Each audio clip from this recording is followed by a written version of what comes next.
Hey, what's up, everybody? How are you doing? Welcome back to the Nigerian Nomad channel. For you guys that don't know who I am a second-generation Nigerian American that currently live in both worlds. I live in Nigeria and I live in US, and I go back and forth. This video has been going viral and has been circulating quite a bit. And I think a few people have sent it to me. So I wanted to just kind of take some time to express my comments and opinion about the video at the end of the video. Essentially, this video generally is talking about race relationships and the complicated relationships sometimes Africans have with African Americans when Africans migrate. I'm just going to talk specifically of US because that's what I'm most familiar with, or vice versa. So I think this video actually is part of the conversations that need to be had, and also part of like our healing journey of all the trauma that we have had, whether it's in Africa or in US, and kind of start the healing process and the cooperation of Black people to kind of unite and start being against each other. So I think this video says a lot, and she expresses a lot with a lot of frustration, with a lot of passion, with some anger, but also with some tough love as well. So I want you guys to watch the video before I come back and comment underneath this video. And also I would want you guys to come and share your thoughts at the end too. Let me get on and play for you guys, and then we'll come back and discuss. Recently, I've been talking a lot about race relations on my channel, and some of the comments that I get are from Nigerians in Nigeria who talk about how if they were in America, all of the wonderful and amazing things that they would be able to do if they were in America. If I were in America, I would be rich, I would be famous, I would be this, I would be that, because you Black Americans are lazy, you Black Americans are this, you're that, you love thug culture. I just got a comment the other day, and I commented back to the person about their colonial mindset. Hello, everybody. I am doing this live, but I am doing this just to get this idea out so that I could jump back into the video that I'm editing, because listen, it's another day, another Karen. So I'm constantly having to battle Caucasians on one hand, and then now I have to battle Africans on the other. And you all know, listen, I love my Nigerian people. I am genetically Nigerian and Ghanaian. I just spend dirty December and just won't go home January in Ghana and Nigeria. And there's a pervasive thought that I continue to see over and over and over again. And that idea is that somehow there's something defunct and wrong with African Americans just because our trauma is different than your trauma. And as I was editing this video, I realized, listen, the only reason why your Black ass would be able to come over to America and be able to do anything is because of the hard work, the blood, the sweat, the fighting, and the dedication of African Americans who on this soil changed this land. African Americans are the ones who got this country integrated. Let me explain something to you. White people in this country did not give us anything. We have had to take. And this is why you see what is going on in the news and the media right now. We took in the 1960s what it is that we had. We took their lynchings, their terrorizing, their burning down of our neighborhoods, and we continue to rebuild and revisit and retwist and re-rise up what it is that we have done in this country. And the only reason why anybody can bring their Black ass over here from another mother effing country is because what Black Americans have done on this land. And I'm saying this as a person who is bicultural, whose father is not American, doggone it. My father is an immigrant, and he was able to come over to this country and do something in this country because of the Black people who fought, who died, who bled, who were lynched on this land. So don't sit your Black ass over there in some other goddamn country talking about what you would do in America. The only reason why your Black ass could even get the F over here is because of what we have done. Doggone it. Listen to what it is that I'm saying. The reason why people are able to get onto the radios in America is because what Black Americans have done, the culture that we have created with nothing. Nothing. We have been given nothing.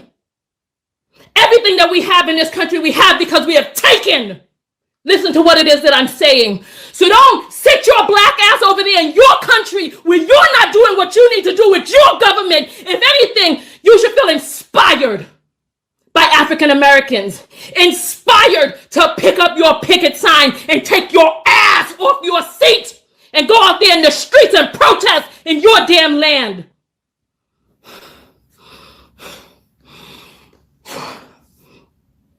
Listen to what it is that I'm saying, because I was over there in Nigeria. I walked the streets of Lagos, Abuja, and where was it that I was? It was not Owerri. I was in, I'll just say Igbo land. I walked the streets and I saw what it was and I saw what it was like. And I talked to Nigerians, and part of the issue is that there is a docility that exists inside of the average Nigerian that I spoke to. Had a complacency and a docility that exists in there when it comes to their government. And then, right, the nerve of anyone to suggest that because of the type of trauma that you experience your country, the type of brainwashing that you exist in your country is different than the type of trauma and brainwashing that we have existed in this country, that somehow that makes you better? No. Part of the reason that Nigeria looks the way that it is right now is because Europeans ran roughshod over that country. Europeans ran roughshod over Nigeria. Took down your symbols and put up their own, implanted you with their religion, have you worshiping white skin. And then after they sucked and siphoned from the country enough, then they started implanting the leaders that they wanted, who would fulfill their white supremacist agenda. And so now you have government officials who don't give a good goddamn about the average Nigerian, because they take their money and they put their money abroad and they leave you there without lights 24 hours a goddamn day. Meanwhile, they got lights. I've been to Banana Island. I see what rich Nigerians live like. Speaking of which, if I were to come to Nigeria with my American mindset, I would be rich in Nigeria, because I'm not from Nigeria and I don't have the same type of indoctrination that Nigerians have. So when you start trying to say that you will come over to America and do all this, that, and bravo, because you've been trained in a different way. If I went to listen, I was in Nigeria 3 weeks before I made it over to Banana Island. And when I spoke to one of my Nigerian friends, I didn't realize how difficult of a thing that is for the average Nigerian. So don't sit there and start talking about how you would do so much different. If anything, this is the time right now that we need to come together. Instead of being in your colonial programming and mindset, instead of that, release those shackles. Release those shackles and realize that what African Americans are doing and have done in this country is remarkable. It is revolutionary. We have changed this world, goddammit, because if it wasn't for African Americans, black people would still be in the goddamn zoo. Listen to what it is that I'm saying. Listen, we are all African. My ancestors were kidnapped Nigerians and kidnapped Ghanaians. We are all African, all of us. So don't be jealous because our ancestors were stolen and yours were left back there. Did you want to go through this here? Did you want to? Did you want to go? Listen, by the time slavery on this soil ended, there were 600,000 rape babies on this land. Listen to what it is that I'm saying. 600,000. That doesn't even count the amount of children that were fed to alligators. It doesn't count the amount of children from backbreaking work who were never born. 600,000 more. You want to know how many rapes have to exist for 600,000 of those to result in a pregnancy, and then under those hard conditions for it to result in the birth of a baby? You want to know how many rapes had to take place? Listen, don't be jealous because of what it is that we have done. I have a blue passport because my family was born on this God-forsaken land. And I am going to get everything that is due by my birthright of this nation. Me. But I'm not going to discount the experience of another person who is more mentally enslaved than I am. I speak about this all the time. And you all know, listen, I love my Nigerian people. I do. Like I said, I'm genetically Nigerian. You look at my father, you see an Igbo man. However, my father was not born and raised on this funky land. He was not born and raised in the mental slavery, the drudgeons thereof that have enslaved mentally the people who are on this land. Some of them. Because many of them have risen to be able to get us the level of human rights that we have now. And still, every 20 to 30 hours, a black person is murdered by the police in this country. And then you see we got effing vigilantes out there killing black people too. Karens harassing us when we just try to live. We got your bubbas and your rednecks hunting us down when we try to jog and exercise. We got hooded men who came by, poured gasoline on the things that we have built and burnt them to the ground. And we got more hooded men who put on badges every day, gavels in their hand, scalpels in their fingers, and steering wheels in their palms. We have policymakers in this country whose forefathers wore hoods and them who still have the hooded heart. And when I say hooded, I'm talking about the Klan, baby. Listen to what it is that I'm saying. So no, don't sit over there in some foreign land talking about what it is that you would do in America, because if you were born on this land entrenched in the funk and the foulness that exists on this land, you would be just as mentally enslaved, just as mentally entrained as the people who are here. So don't think that because your trauma is different than ours, that there's something better about your trauma. Because if anything, just the mere fact that you even dream, that you salivate of going to another land, shows and tells that there's something going on yours that needs to be fixed. So rather than going off and talking about all of the things that you would do in America, please do them in Nigeria. Fix your government. Rise up. Do whatever it is that you need to do on your land. It's time that we came together, and it's like there's so many people out there who are puppets and arbiters for white supremacy, puppeting racist ideals and racist ideas that they've been taught by the supremacist regime. And part of the issue is, and I'm going to say this and then I'm going to get out. I'm going to say this and then I'm going to jump off the video.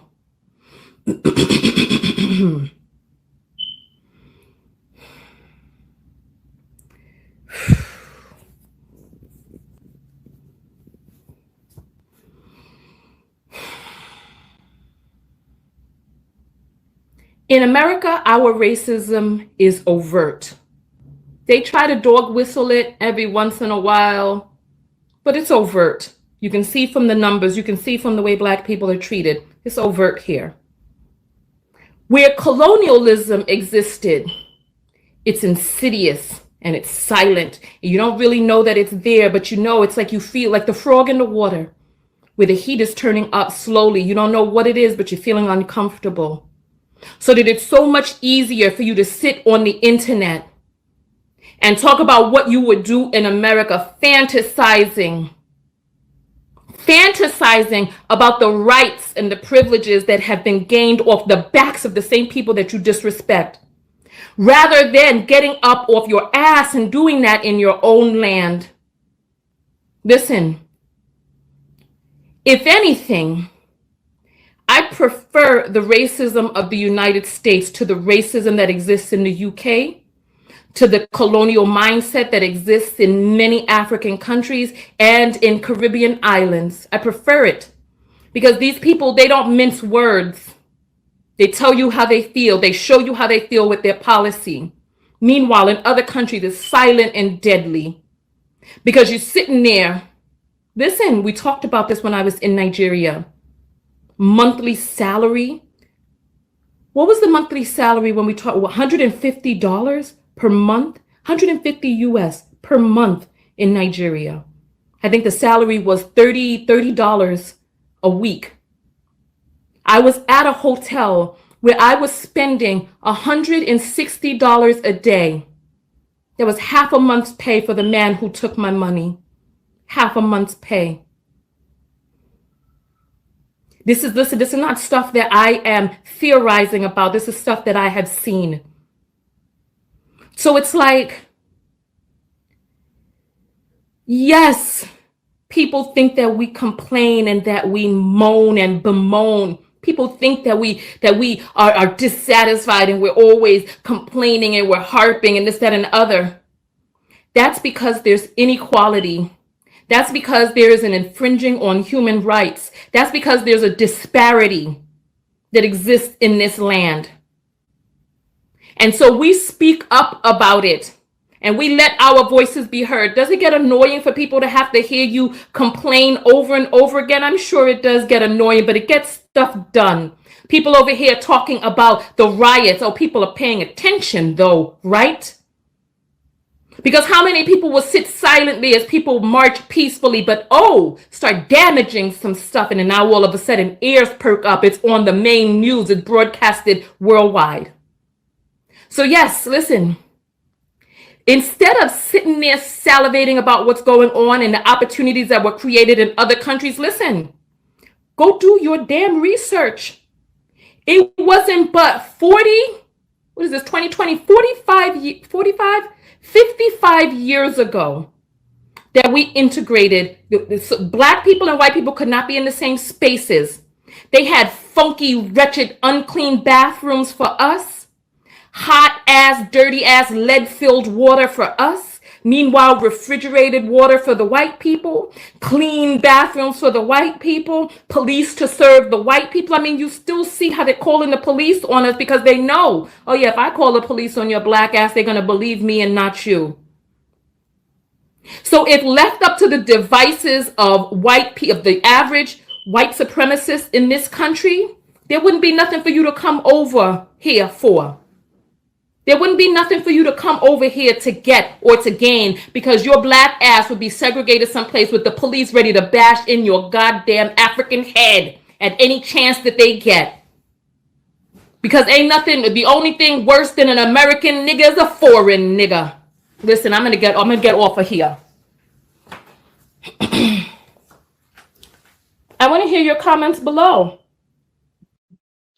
All right, guys. So that's kind of generally the video. So I'm going to give my opinion on this.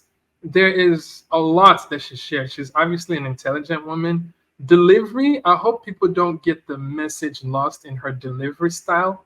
But my opinion on this, being that someone that has lived in both worlds, definitely someone that has went through a little bit of even of an identity kind of challenge in figuring out, like, what is my relationship between Black people and Africans? Who am I? Am I like an African American? Am I a separate African American than the African American that their parents is not an immigrant? Or am I different? Or are we all together at once? And this is like a complicated thing that a lot of people go through. But overall, I think the message is, number one, I think the typical African does not have no clue about like Black history, what Black people have had to do. They have no idea. They don't know anything about segregation. They don't know about, civil rights movement. They don't know about the bombing of the Oklahoma City. They don't know all the challenges that Black people face in US. I think they don't know about the mass incarceration of like Black people. They don't know about the drugs. They don't know about all of this stuff. So when they come, when like Nigerians, migrate to like US, because they don't have all of those background knowledge, they see the effects of some of the things that has happened, and they judge people based on those effects without taking a closer look on why are these people the way they are. I also think the environments that they go to kind of play an impact. Most people probably go to like a majority white populated area with a small population of Black people, or maybe some of them live in the ghetto, so they see a different side of like Black people. So they don't have like the complete picture of like, Black professionals and different types of stuff. I think the media plays a huge role. So they see how the media portrays Black women, how the media portrays Black men in Africa. It's all they listen to the music videos of Black people. So I feel like all of that creates this perception about like Black Americans that's like not entirely true. Like only a small population, they don't see all the other work that they're doing. So I think so it's easy for a lot of Africans to come into that environment and kind of judge and kind of have the superiority role that they are a little bit better. But they don't know that they don't not aware that we also Nigerians and Africans also have trauma that they're dealing with in their own country. She brought up a point, vice versa. If somebody that did not grow up in Nigeria, that's an outsider also come to Nigeria, the same thing almost happens because if you have a different trauma here, it's a complete different trauma than in US. So the trauma and the stuff that we're going through here and the effects of it, somebody from the outside would also question, why are you Nigerians not doing this? Why are you not doing that? Why are you not doing that? Like, what's going on? You guys have all these opportunities. Why are you not doing something with it? So kind of the same way that an African would go to another country, would look at Black people like, man, you guys have all of this. Why are you not doing this? It's the same thing. But overall, the message is that the programming and the mindset is not elevated.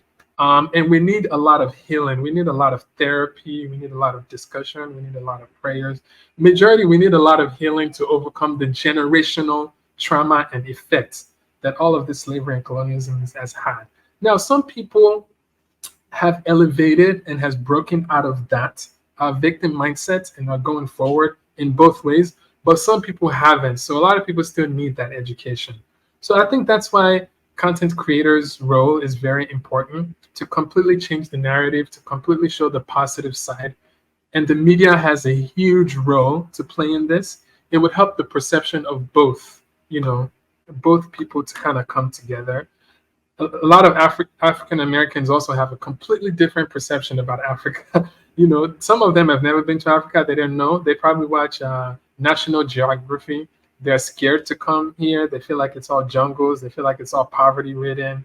So I feel like more exposure, more education would help all of this. But at the end of the day, education is important, but patience is also important to kind of understand both. Because ideally, I think both people have to come together, whether you're like a diaspora, whether you live in Africa, or whether you're like whether you are a descendant of the slavery system. Ideally, we all need to come together, heal, and figure out how we can collectively bring our nation and our communities together upward. So I think her frustration is coming from the judgment that they receive. Now, Africans also sometimes don't go through a positive experience when they go to US as well. So I remember, I was born in US, but I went to Nigeria and I lived in Nigeria for a while. And when I came back, it was very funny. I was not easily well accepted by Black people in America. I think they also look down on Africans coming to US. So now there's all this struggles. So then Africans feel like Black people don't like them because they make fun of them. They call them African booty scratcher. They try to mock their language. They mock their accents. All of these things happen. And, Black Americans act like that towards Africans. But then Africans also now develop this not good likeness to like Black Americans. So typically Africans, they would more associate themselves. When you say white-minded, or what did she put there? White identify. So sometimes Nigerians in Africa, I can see that they literally associate themselves more with white people or Chinese or whatever. And then the few, what's the word to use? Enlightened ones would kind of commingle and associate more with the African American community. Anyways, this topic is very, very complex. There's a lot of things to uncover. But hopefully people are just getting the message out of this video that is, at least for her, is that don't go there thinking that you're better because you don't know what they've had to go through. Me, I highly, highly respect the African American culture, the African American history. I hated history, but when I learned about Black history, it was very fascinating to me. I learned about a lot of inventions and a lot of the struggles. So for me, I see Black people very, very differently than probably like a normal African would. But I think it's because I also grew up in US and I also went through all of those courses went to a lot of discussions and I got to experience it. And also, I also got to experience what discrimination or racism might feel like as well. So I think if you have all of that, it gives you a wider perspective. So overall, I think we need more tolerance, we need more education, and we need more positive exposure on both sides. This is not a one-side thing. I think Black Americans need to be more accepting of Africans. Africans need to be more accepting of Black Americans, and hopefully there is a bridging of gap. And I think her video here is probably going to make a lot more impact than maybe she thought it would, at least to kind of start that conversation of healing, of why is there so much division. And this division is not only between us. There's division within Nigeria. There's division within African countries and continents. There's tribalism.